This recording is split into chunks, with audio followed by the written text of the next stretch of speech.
the best exit is gold and silver. Well, your best exit is to follow what the non-Western countries are doing. And yes, I mean, obviously, just look at the BRICS. Look at Russia, China. Look at what they're doing. They have been buying gold steadily, and they do that because they understand the dollar's going down. You follow what they're doing. I guess it was month and a half, 2 months ago, Saudi Arabia announced that they would be accepting currencies other than dollars. So effectively, Bretton Woods 2 is now dead, and that is a torpedo right into the hull of the United States. If you look at the news, and if you even look at read the Wall Street Journal, read Barron's, look at CNBC. They're not telling you anything about the fact that the petrodollar died. It's not dying; it died. That was a headshot. So I mean, you're asking me what to do. The whole idea is to get your capital out of the system, and all roads lead to gold and silver, because gold and silver are the only two monies on the planet that cannot default. They cannot bankrupt. And that's what the problem is today. The world is, and I've been harping on this for 10 years or so. There's too much debt in the system. The debt can never be paid back in current terms. And okay, so they've only got two choices. They can either default by outright default, non-payment, or they can default by destroying the currencies and making them worthless, and say, well, we paid you your dollars, your yen, whatever, but they're worthless. The world is in a process of defaulting, one way or the other, whether it be through bankruptcy or through hyperinflation. Either way, it doesn't matter, because gold and silver cannot default, and they cannot be debased as fiat currencies can and are debased. And the big boys, if you will, let's look at the central banks. I think this past year was the second largest purchasing of gold they have ever done, correct? Correct, yep. And you ask yourself why.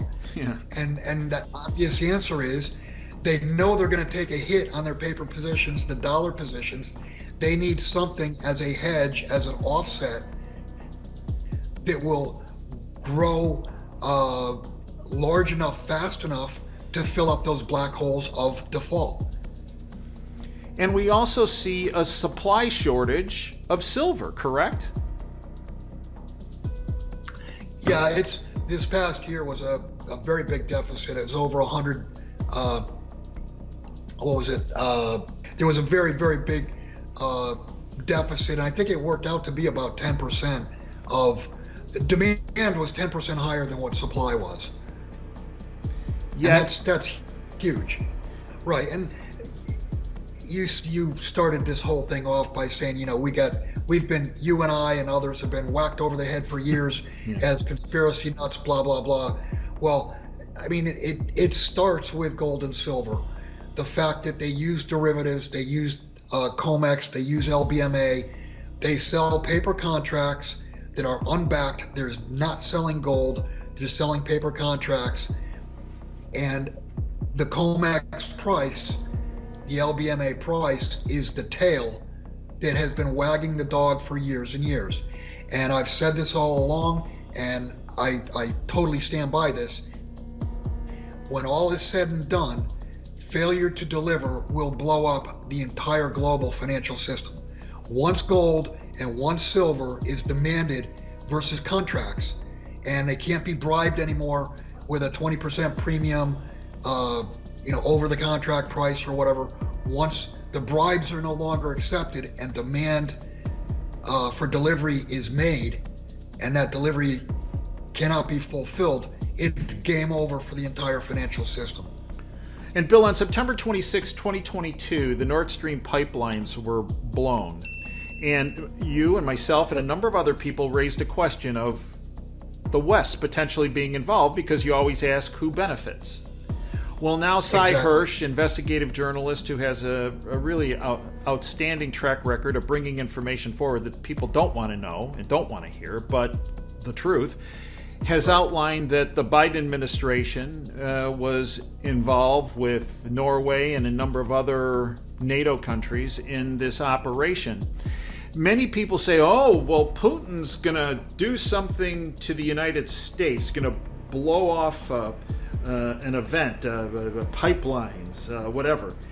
Bill, I believe the biggest thing Vladimir Putin could do in retaliation, if you want to call it, is issue actually a press release and say, world, we're backing the ruble, and I talked to my buddy Xi, and we're backing the yuan with gold and silver. There you go. Bill, I believe that is a more devastating response than he could have with any kind of other of physical munition. Well, and it's if you want to call it a Sun Tzu response, basically what they would be doing is that would unmask the real price of gold. You'd see gold skyrocket. It would completely destroy the Western financial system. And whether people realize this or not, if you don't have money or the ability to print your own money or borrow money, if you don't have capital, you can't fight a war. Mm-hmm. So that would leave two alternatives. Either the U.S. basically stops hegemony across the globe, or starts pressing red buttons. Mm-hmm. Unfortunately, with the wackos in Washington, that would probably be the reaction. But yeah, you're absolutely right. That is, if they were to come out and say we are going to back our currencies with gold, that is the ultimate financial nuclear bomb. Bill, do you honestly believe we got 8,300 tons of gold in this country? Well, no, I don't, and I've talked about this for 15 years now. The United States the West Point, Fort Knox, Denver, the vaults have not been audited since, I think it was 1956. I know it's in the 1950s. Yeah, I think it's 56. So why would you not have an audit each year? Right. And I think they've given the same reason that they stopped publishing M3 money supply, 5, 6, 7 years ago. It costs too much. Well, really, you can spend $1 billion on a bridge to nowhere, but you can't afford to do an audit. It makes zero sense at all, and the only reason you would not have an audit is because you can't prove that you have what you say you have. Well, and then some people are saying, you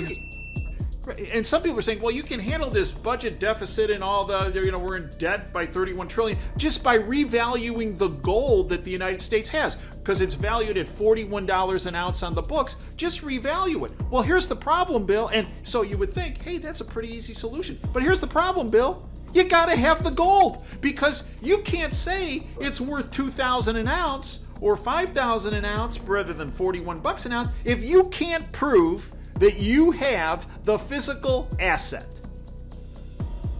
Right.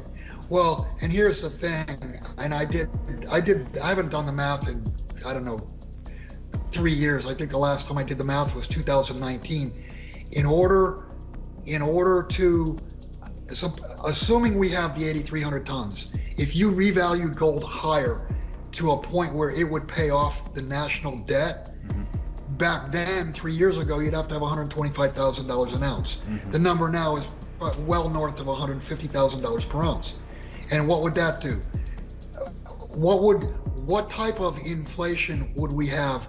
And understand what that means is the dollar completely collapsed against real money, and it would completely collapse against real stuff, up to and including, a lowly cup of coffee. a cup of coffee would probably be $200.